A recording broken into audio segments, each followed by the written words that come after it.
Hi, I'm Kate Jinx, a programmer here at MIFF, and I'm really thrilled to be joined by the team from Born to Be, one of my favourite documentaries in this whole festival. We've got the director Tania Cypriano here, as well as two of the subjects of the film, Dr. Jess Ting and Mahogany. Thank you so much for joining us today. Firstly, congratulations on such a special, generous film that has now been shared with so many people through many festivals and will hopefully have a really long life to it. I wanted to start with you, Tania, and how you first came to be involved with the work of Dr. Ting. I was actually approached by the producer, Michelle Hayashi, and met with both her and Dr. Ting at the same night.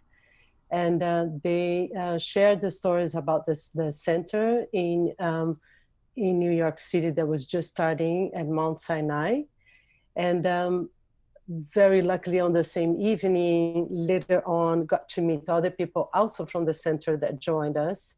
But it was through a common friend that connected Michelle and I, and where she presented the idea about, thinking of making this film, and very excited about the work of Dr. Jess Ting, and hearing on the first night, not only from him, but also from other people that were working at the center just as it was starting.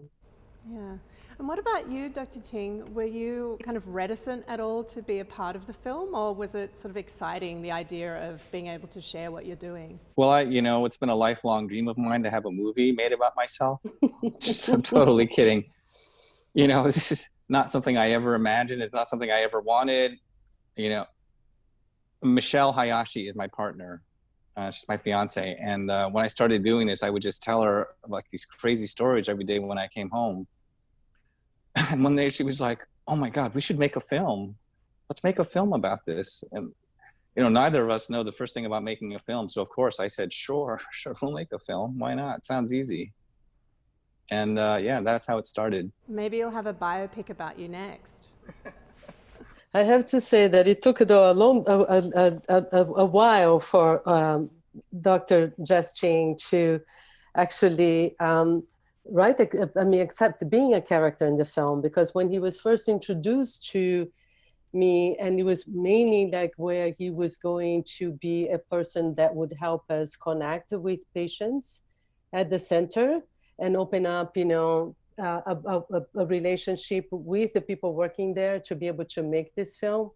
And but from the very, very start, when the cameraman Jeffrey Johnson and I started going there, it was pretty obvious that he really just stood out right away to us as somebody that had to be in the film. And it would be more than just somebody connecting us to the characters, but also somebody who was learning the whole process and that could actually become somebody that could help audiences to connect with the stories and learn together. Well, Mahogany, how did you feel when you were first approached to be in the film? Was it something that you kind of immediately wanted to be a part of? Yeah, it was extremely exciting because at the beginning, everything was in 2016, everything was so grassroots. So when I finally got a chance to meet Dr. Ting, because, there was a list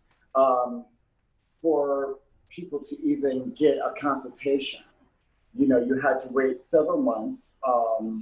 And so once I did get my consultation, I was just so excited to meet him, and when he meeting me, I guess the first time, I guess he's seen this person, I was just like jubilant, you know what I mean? So he said, "Would you like to be in a film?" And I said, "Okay, that sounds great," and so I was just extremely excited because I knew that something, we were making a difference and we were going to make a change, and this had never happened before. This was all new. Yeah, you show so much of your kind of transition, your surgical transition process. It comes across as like this very honest portrayal. Did you always want to show kind of everything, or were there things or moments that you didn't want captured on screen? Well, I think it's important to show everything because everything is relevant. You know, it's not just like boom, boom, boom, boom. There's all these others, you know, it's hard for trans people just to even exist in their body. So it literally starts from the time that you wake up and your feet hit the floor, then you're immediately feeling the gender dysphoria, feeling it's a challenge to even get dressed. You know, once you've gotten into the shower, you're bouncing from mirror to mirror. So it's important to show all these things behind the scenes that people maybe don't want to talk about or maybe uncomfortable talking about. But I felt that a lot of those things can really help a lot of people. You know, those are really the things that really, really matter. Those are the real moments. And were you able to connect with other patients that Dr. Ting was working with through the film? Oh, absolutely. I mean, I just, because everyone is so different. I mean, you know, there's so many different types of transgender people, and everyone's just sort of like wants to put us all in like one box. And once we all sort of like gathered at the center, I was very educated as well on, we're just an eclectic group of people, you know, but we all are sort of like heading in the same direction. And everyone sort of needs that same sort of compassion. And it was a really learning moment, I believe, for the doctors, the nurses, and the patients all at once, because we were sort of like all learning together. I was there from the first day when we first put the center together, and everything was just very, very hands-on. Dr. Ting was very hands-on with us, so it was totally different. You know, and Tania and the film crew was there filming, and it was just, everything was just so unprecedented. I wanted to know, Tania and Jess, if you could speak to what Mahogany was just talking about there with portraying so many diverse trans people within the film, and if that was something that was kind of a real drive for you? Oh, I thought it was very, very important to be able to, and Liz and Mahogany said it. I mean, you know, it's very hard to represent, like, you know, this community as a whole, because just like just like our society, I mean, we're diverse, and we are all very, very different people. And but one thing that I thought was quite important was to be able to, you know, really detect and accompany people that were from different ages, different backgrounds, different ethnicities, and sometimes not. To also, even within that, I mean, to be able to see how, for example, like in the film, you get to meet, you know, Kashmir, Mahogany. There are two, you know, Black women around the same age, but they come from very, very different backgrounds and very different experiences, both in the past and the present. You know, and at one point, I mean, I was asked about, like, you know, why do we have two women? Because we film more characters than there are in the film. And I was asked, you know, why do we have two women on the same age and the same ethnicity? And I thought the importance of it was actually to show, like, you know, how the difference between these two women, even though they, you know, because people assume, okay, if you are this certain age, or if you come from a certain, you know, ethnicity, that your experiences would be the same, and they showed not. And I thought that was quite important. Also the same thing with introducing Jordan, who is in the film, you know, to be able to also introduce somebody who is non-binary and is coming from a completely background. Also, was important to show people that had support and those who didn't, you know, either from family or a loved one. So, but we were quite lucky, because it was not like we filmed, you know, 500 people to get to the characters that are in the film. And with also the guidance of, you know, Dr. Ting, that was there working and was able to tell us, oh, you have to meet this person, and who, you know, what this person had that was different than other people that he was seeing, and how that person could contribute to our stories, because we worked very much hand on hand on the film. You know, just for me personally, I just felt that our film should give voice to people who oftentimes don't, to communities, to populations of people who just are overlooked by society and who don't get to speak. who aren't given a platform to speak, especially people of color. Trans women of color have the highest rates of HIV infection, highest rates of murder. I think it was very important for Born to Be to highlight people like that who otherwise wouldn't have that chance.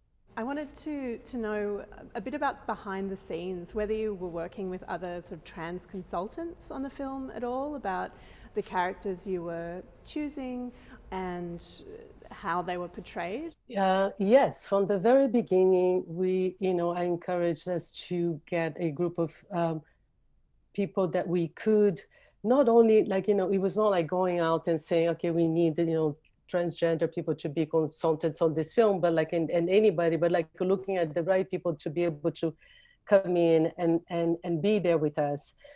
But and then we got very, very lucky to have met Jay Winkerid, who ended up being one of the executive producers of the film, and who is non-binary and also was going through their own experience with transitioning and also surgical transitioning. And through Jay and other people that were working with us, we were also able to bring in, first of all, several groups of people that sat through the process of us editing to be able to show the film and make sure that everything that we were talking about, that we were portraying, that was respectful and that we were going on the right direction and so forth. And also then relied on about 4 people that I would be able to call at any time when I had a question and so forth.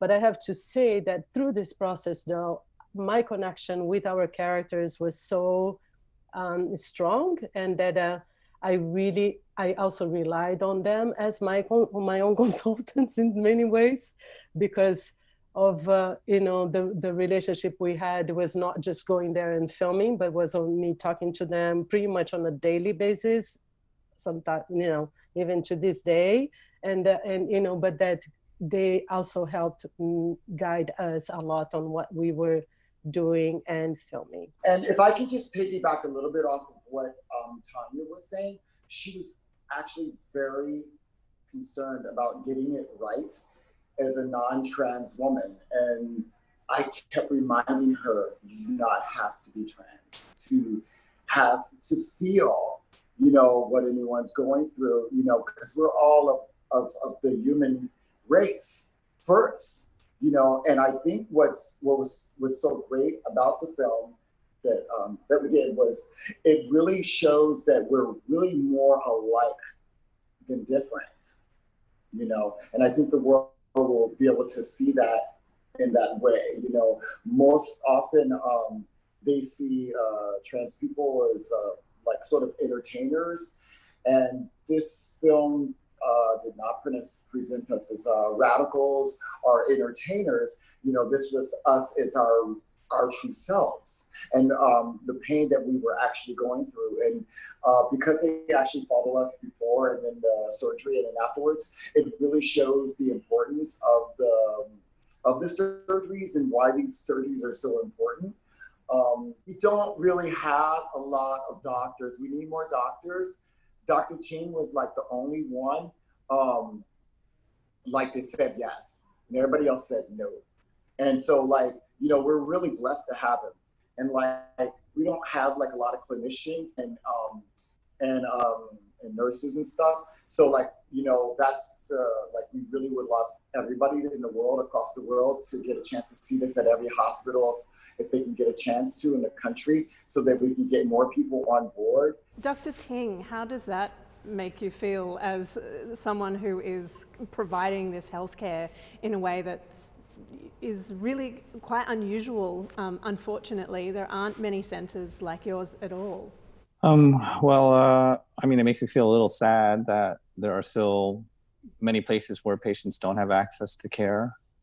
And unfortunately in America, we're backsliding for sure. The current administration, not to get too political, but they're chipping away at trans rights, human rights. things we've achieved, it's so easy for them to slip away if we're not vigilant. Dr. Ting, I wanted to know about the centre itself, in that during the course of the film, it doubles in size. I just want to know what's happening with it now, and if the pandemic has affected you and your work. So in terms of the center, when I started in March 2016, it was just me. And we had a wait list of, 600-700 patients. I started at fellowship. And in the movie, you saw the first fellow who finished her training, Bella Avanesian. I hired her as a partner. The second fellow, John Pang, I hired him as a partner. And then I brought another surgeon on, Frank Fang. So now we are 4 surgeons.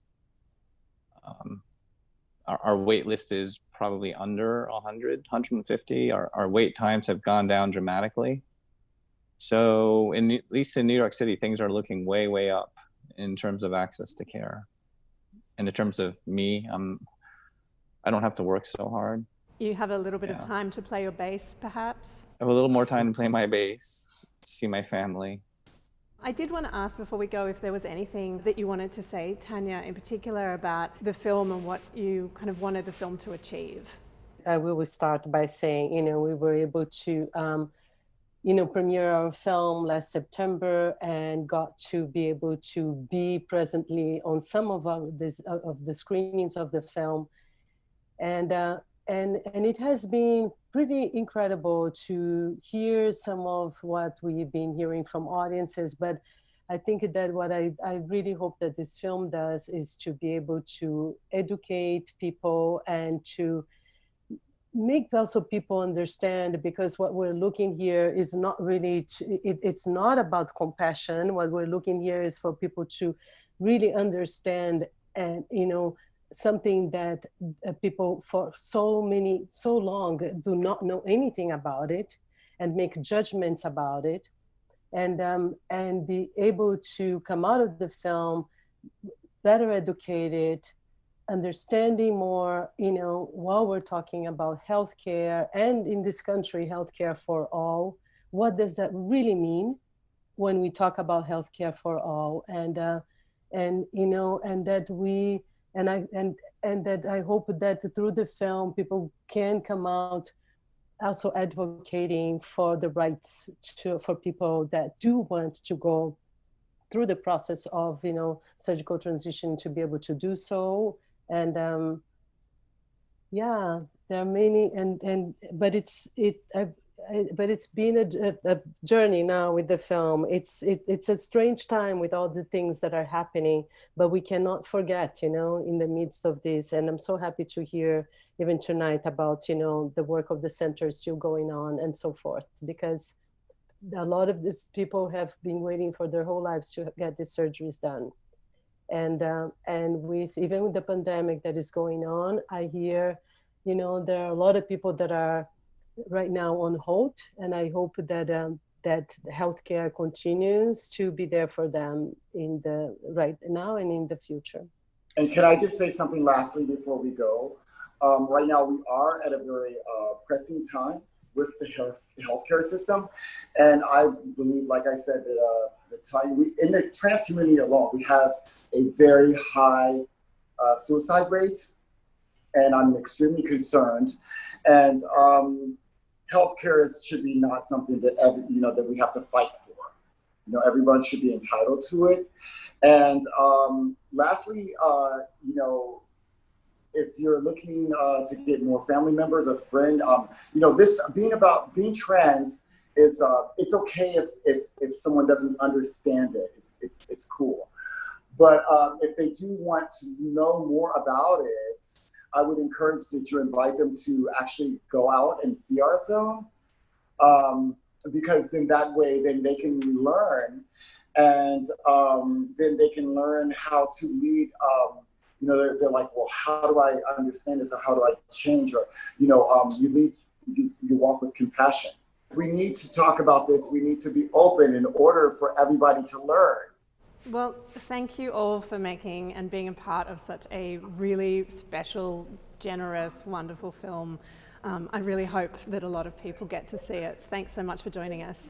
Thank you for having us tonight. Bye-bye. Thank you. Bye, Australia.